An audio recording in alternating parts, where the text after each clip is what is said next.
The world is on edge. A rapidly escalating conflict between the United States, Israel, and Iran is now threatening to spiral into a full regional war. Missiles, airstrikes, rising oil prices, and growing global fear. But how serious is this situation, and what happens next? As of March 28, 2026, the Middle East is witnessing one of the most dangerous military confrontations in recent years. What started as targeted strikes has now expanded across multiple countries, involving powerful nations and armed groups across the region. The conflict began after joint military strikes by the United States and Israel on Iranian targets. In response, Iran launched waves of missile and drone attacks, not only toward Israel, but also targeting U.S.-linked bases and allies in the Gulf. Recent reports confirm missile attacks have reached countries like Saudi Arabia and the UAE.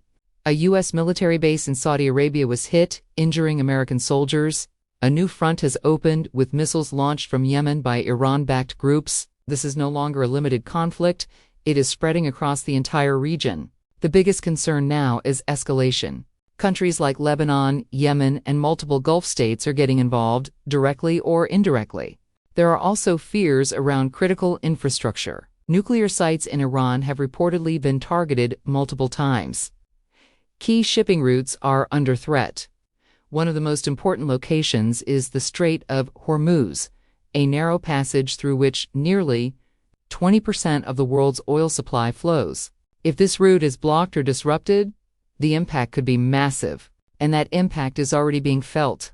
Oil prices have surged above $110 per barrel. In some scenarios, prices could rise as high as $150, $200. Global supply has already been disrupted by millions of barrels per day. This is creating a ripple effect worldwide: rising fuel prices, higher inflation, pressure on economies, especially in Asia and Europe. For everyday people, this means more expensive petrol, food, and basic living costs. Despite the violence, there are still talks of diplomacy behind the scenes. U.S. officials suggest the conflict could end within weeks, but the situation remains highly unpredictable. The big question is, will this war be contained? Or will it turn into a wider global crisis? One thing is clear: this is currently the biggest global story, and the world is watching closely. Stay informed, because what happens next could affect everyone.